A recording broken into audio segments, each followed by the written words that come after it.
Evet sayın seyircilerimiz, bir Var Edenler programıyla daha beraberiz. Bugün de akşam oldu ve biz Diyarbakır'dayız. Diyarbakır'da sanayi sitesindeyiz. Burada bir demirci arkadaşımıza misafir olacağız. Bakalım neler yapıyorlar şu anda, ne üzerinde çalışıyorlar, hep beraber görelim.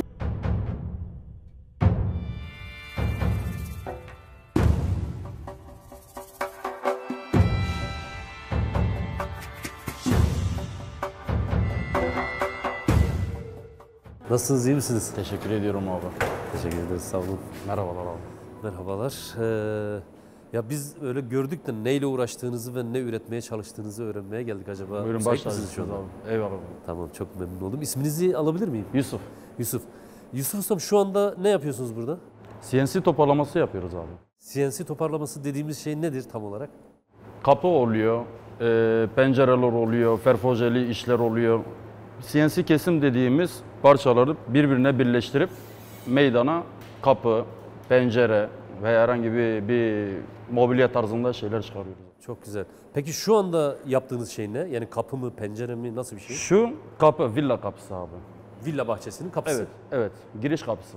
Giriş kapısı. Şu anda siz CNC'den gelmiş olan parçaları Evet, birleştirme yapıp kabartma birleştiriyorsunuz. Peki yapıyoruz kapının abi. neresi bu? Kapıyı şu şekil gösterelim abi. Kapı numune. bu değil mi? Evet. Yapmaya çalışacağımız kapı bu. Evet, kapı şu anki elimdeki parça şu bıyık tarzında olan şey. Nasıl? Bu parça birleşme parçası. Eğimli olan birleşme parçası, Evet, evet. sivri olan, eğimli olan. Evet. Sonra yukarıdaki zavyeli olan parçalarımız var. Evet. Kanatlarımız var. Çok güzel. Bu iç göbek iki parçada oluşan. Bir parça ayrı kendi parçası. Bunda tüm Yani olarak. İçi ayrı Evet, kapak evet, açılsın evet. diye değil mi? Aynen. Çok güzel. Peki şu anda bir yapım aşamasını gözlemleyebilir miyiz? Ya da Tabii. sen şu anda tam olarak ne yapıyorsun burada? Birleşmeyi yapıyorum. CNC'nin sacıyla bükümünü gerçekleştirip kabartmasını yapıyorum. Tamam. Peki şu anda benim burada yapabileceğim bir şey var mı? Yani bana İstediğiniz- gösterip benim yapabileceğim bir şey. Tabii. Ne yapabilirim Şunu- mesela şu anda? Şu sacı şuradan sıfırlayıp titiz bir şekilde buradan kaynatıp şuradan yara açıp tekrardan dönüyoruz böyle abi. Yani şuradan tekrar yeni bir tane mi saç koyacaksınız? buraya? Yok. Şuradan derz açıp şu kendi parçasından Kendi parçasını tekrar buradan çevireceksiniz. Tek parça şekilde şu şekilde döndürüyoruz abi. Tamam. Yani parça Ben bunu olmadan mu yapayım? titizlik. Efendim abi. Bunu mu yapayım? Yapabilirsiniz abi. Problem değil. Tamam. Artı başka da gösterebilirim. Şunu da yaptırabiliriz abime. Daha basit olur. Yapabileceğim basit bir şey olursa mutlu Tabii. olurum. Çünkü çok hakim olmadığım için yapmaya çalıştığınız işi de bozmak istemem açıkçası. Yok hiç sorun değil abi. Bozulur tekrardan yapılır. Şimdi bunda ne yapacağız? Abi şunu şurada CNC kendi parçası abi. Tamam. Boydan Oval olarak başlayıp- etrafına saracağız. Aynen. Şu köşeden başlangıç şuraya gidip derz açılıp tekrardan bu şekilde kapatma Derz açma dediğimiz ne? Sprallan yara açma. Yer açmak. Tamam. Evet. O zaman derz açma yerine kadar ben kaynak yapabilirim yani. Tabii. Şuradan da başlayabilirsiniz. Daha basit olur sizin Daha basit. için. Evet abi. Eldiven vereyim abime. Hemen Şöyle buyurun. eldivenlerimizi takalım. Şöyle. Güvenlik önlemlerimizi alalım. Tabii. Şu da gazaltı kaynağımız abi. İş yoğunluğundan dolayı gece Evet sayın seyirciler. sürpriz oldu Ben bize. de demirci ustası gibi kaynak yapacağım ama inşallah arkadaşların işini bozmayız. Yok. Şu düğmeye basıyoruz. Aynen. Hemen kaynak Şuradan, için. şu köşeden Tamam. hemen puntalayabilirsiniz abi. Tamam. Ben şöyle Ben sabit yardımcı tutayım. tutayım. Evet abi. Basabilirsiniz. Şu anda bir tehlike yok değil mi? Herhangi Yok, bir yok, gözlük herhangi- falan takmama. Aslında ben sizin için tutayım, siz maske diyorum. Bizimki alıştığımız için şey olmuyor. Şöyle Vurabilirsiniz. tutacağım. Evet abi. Aynen. Şimdi oranın bükümünü gerçekleştireceğiz abi. Tamam. Şuradan tutup Güzel oldu valla. kendi bükümünü gerçekleş. Evet, şimdi büküm yaptığımız yeri ben tekrar kaynak yapacağım. Aynen.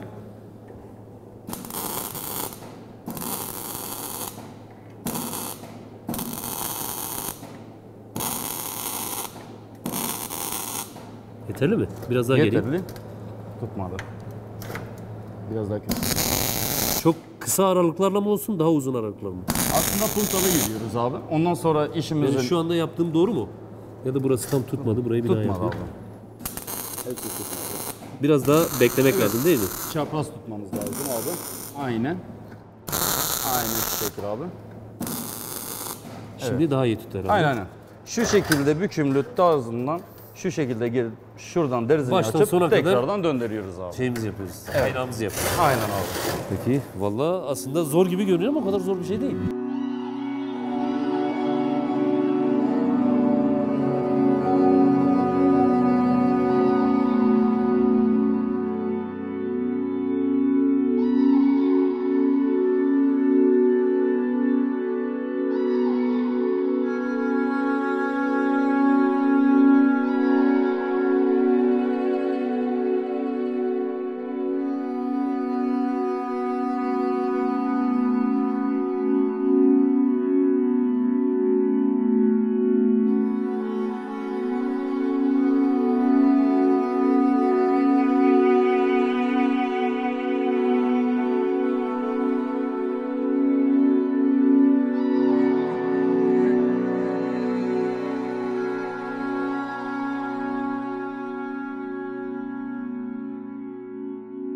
Abi. Acemi olduğum için kaynakları tam doğru atamadım ama ikinci kaynaklar daha sağlam oldu. Çok iyi oldu.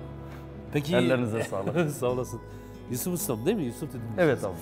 Ben buraya gelsem çırak olarak çalışabilir miyim? Baş tacısın abi. Var. Tabii canım. Yani öyle Hiç söylemenize gerek yok. program için geldik diye demiyorsun. Yani. Yok. Öyle bir şey olmaz bizde abi. Çok teşekkür ederim. Sağ Rica olun. ederim, teşekkür ederim Peki abi. zamanınız varsa biraz sizin hakkınızda konuşabilir miyiz? Yani siz Tabii. kısaca bir kendinizi tanıtın Olur. ve bu işe nasıl başladınız? Nasıl bu demircilik mesleğine Olur gönül abi. verdiniz? Bir onu Tabii. bir dinleyelim sizden istiyorsanız. Olur abi. Başlayalım abi. Evet. istersen. Mesela bir kısaca kendinizi tanıtabilir misiniz? İsmim Yusuf. Evet.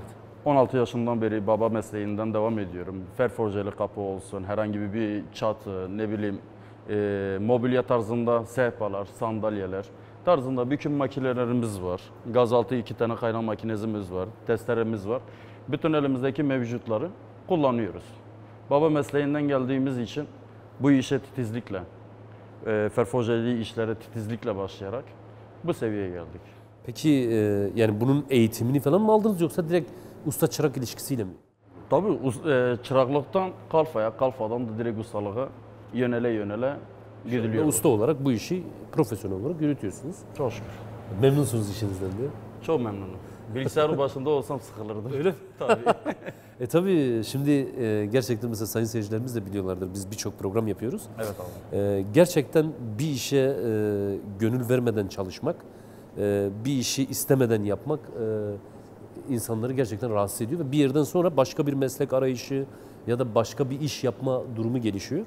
Ama görünen o ki siz bu mesleği seviyorsunuz ve herhalde uzun yıllarda bu işi devam ettireceksiniz. Elimizden geldiği. Peki ben şeyi merak ediyorum. Yani mesela dediniz ya CNC'den parçalar geliyor. Evet. Peki öncesinde ne var? Yani ilk aşamada bir tasarım ya da buna benzer bir şey yapıyor Tasarım musunuz? kendi tasarımımız Siz mi oluyor. tasarım Evet yapıyorsunuz? evet kendi tasarımımız oluyor. Kendi aklımızla, kalemle yani sıfır bir defterden bir proje çizmek. Kapı olur, Yani ben koltuk mesela olur. diyelim ki benim bir tane evim var. Evet abi. Bahçeme kapı yapacağım. Mesela Evet. şu kapıya benzer bir kapı yaptırmak istiyorum. Evet abi. Hiçbir şekilde çizim olmadan, hiçbir şey şey olmadan çekmiyorum. geliyorum. Evet. Size diyorum ki vallahi benim bir tane bahçem var. O bahçeye bir tane kapı istiyorum. Siz sıfırdan çizim mi yapmaya başlıyorsunuz? Sadece sizin hayallerinizi gerçekleştiriyor. Yani bunu bilgisayar üzerindeki programlar Hayır, üzerinden hayır. mi yapıyorsunuz? Hayır, Nasıl yapıyorsunuz? bilgisayar yok bizde. Normalde kendi ölçülendirdiğimiz bir alanı kendimize göre, kendi aklımıza göre, kendi fikrimize göre bir kalemle bir proje çiziyoruz. Karşıdaki vatandaşa öneriyoruz. Kabullenirse zaten gerçekleşiyor hayali.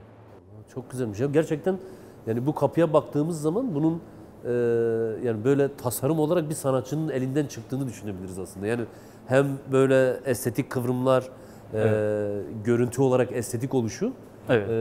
Yani bunu ve sizin buradaki ustaların kendi el çizimleriyle yaptığını düşünmek gerçekten gurur verici. Teşekkür Gerçekten ediyorum tebrik abi. ediyorum sizi. Teşekkür ediyorum abi. Umarım çok çok daha güzel işler yaparsınız. Tabii bunun daha bu yapıldığı zaman titizlikle boyası olsun, işçiliği olsun, temizliği olsun, iş güvenliği olsun. En önemlisi iş güvenliği tarzında. Gerçekleştirip götürüp taktığımız zaman zaten müşterimiz olan samimiyetten olsun veya herhangi bir dostumuz olsun, başka bir yerden olsun zaten kendisi bize teşekkür etmeyi ihmal görmüyor. Yani hakikaten teşekkür etmemek elde değil çünkü yani böyle mesela normalde ben daha önce bazı yerlerde gördüğüm kadarıyla böyle çok daha dümdüz tasarımlar. Evet, Mesela adam çok oluyor. kapı istiyor, adam dümdüz bir tane şeyi Raylı kapılar demir oluyor. plağı Evet, yapıştırıyor, ferfojeli kaynak kapılar yapıyor, oluyor. getiriyor. Evet. Ama bu estetikte ve bu tarzda kapılar görmek gerçekten çok güzel. Sizi tebrik ederim.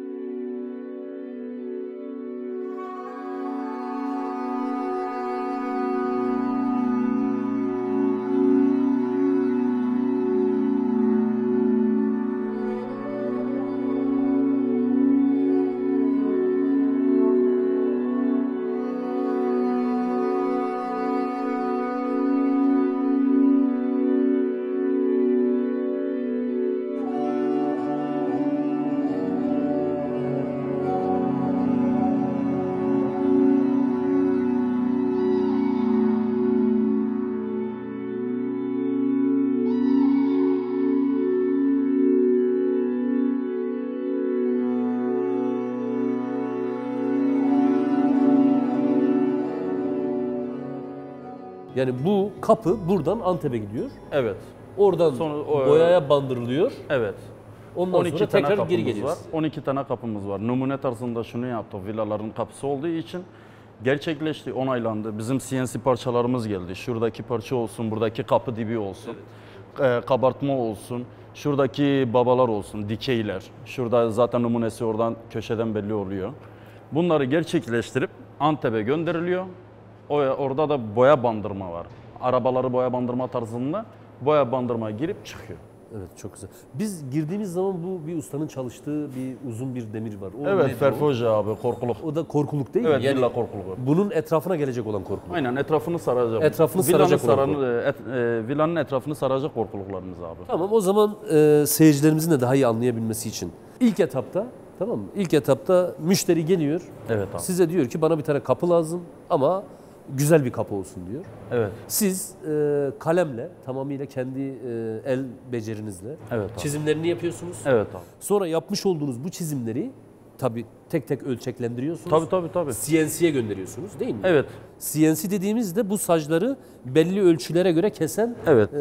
aletle çalışan yer. 0.50 ile başlangıcı 25 milime kadar kesen CNC çevremiz var. Teşekkür ediyorum. Buradan selam gönderiyorum. Evet.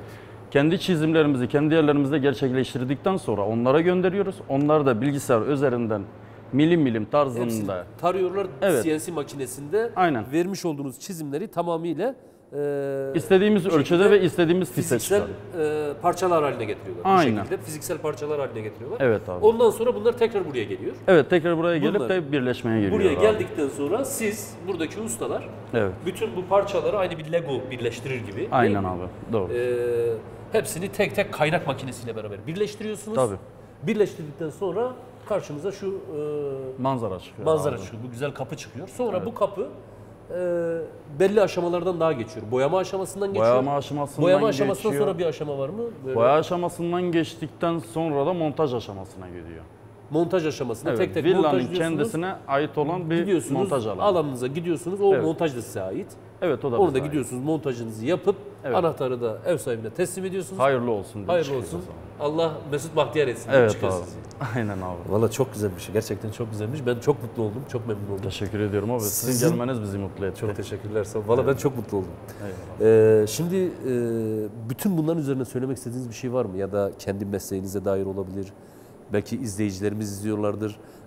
Orada belki bu işe gönül vermek isteyen gençlerimiz olabilir. Çünkü bizim diğer yaptığımız programlarda sürekli şikayeti vardı. Ya işte artık çıraklar yetişmiyor. Yeni çıraklar yetişmiyor. Nasıl yapacağız? Bizim meslek ölüyor mu falan filan. Aslında- Sizde durum nasıl? Aslında çırak yetişmemesinin sebebi bizim gibi ustalara bağlı olan bir şey. Yani ne kadar çırağı seversen o çırak o kadar bağımlı olur işine. Eğer ki o bağımlı olduktan sonra sizin gibi de usta çıkar, çırak da çıkar, her halükarda her şey de çıkabilir. Yani mesela bu Sevgiye bağlı olan bir şey ya. bu işe gönül veren gençlere sen ne tavsiye edersin mesela? Ya hayal ettiğini bırakmaz. Yani bu işin okulunu mu okuyup gelsin ya da bu işte direkt böyle bir sanayi sitesi gibi bir yerde kendisini eğitmeye mi gelsin? Aslında okuldan ziyade sanayi sitelerinde emek vermiş ustalarımızın elinde öğrenmeleri daha kaliteli olur. O zaman daha mı iyi bir usta olmuş? Evet. Çünkü Yani okula gittim boş. Bence okul da önemli. Yok abi. Yani en azından teknik olarak o işlerin matematiksel ya da mühendislik olarak nasıl Tabii yapılıyor onlara öğrenmek şimdi önemli. onlar bir farklılık yaratıyor ya. Anladım. Peki bir şey daha sorayım en azından Evet son abi. bir defa. Senin bugüne kadar bu dükkanda ya da daha önce çalışmış olduğun yerlerde bu işte yaptığın en ilginç şey neydi? İlginç şey çok ya, hangisini Yani sayayım mesela ki? çok böyle absürt bir şey yaptınız mı? Mesela bir müşteri gelip sizden çok garip bir şey istedi mi mesela? O isteyen oluyor.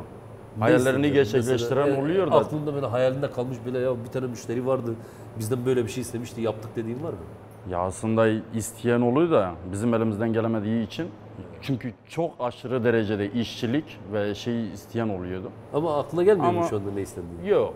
Şu anda hiçbir şey. Şimdi benim aklım kapıdadır. 12 Aynen. tane var. Şimdi Çift var diye evet, sayın çalıştığımız seyirciler için. şimdi biz hakikaten çat kapı geldik ve arkadaşlar şu anda 12 tane daha bu kapıdan yapmaları gerekiyor. Bence çok daha fazla sizin zamanınızı almayalım. Teşekkür En ediyorum azından abi. diğer usta arkadaşlarımız da kendi çalışmalarına devam üstüne. etsinler. Teşekkür Ben çok mutlu ediyorum. oldum. Çok teşekkürler. Çok teşekkür Sağ olun. ediyorum. Gelmeniz iyi oldu abi. Evet değerli seyircilerimiz bir Var Edenler programının daha sonuna geldik. Gerçekten çok mutlu olduk. Burada en azından bir bahçe kapısının başından sonuna kadar hangi aşamalardan geçerek oluştuğunu değerli ustamız Yusuf Usta ile beraber öğrenmiş olduk. Başarılısın abi. Sizin de eğer yolunuz sanayi sitesine düşerse siz de gelirsiniz burada kendi gözlerinizle bu ürünlerin nasıl yaratıldığına şahit olabilirsiniz. Kendinize çok iyi bakın. Bir dahaki programda görüşmek dileğiyle.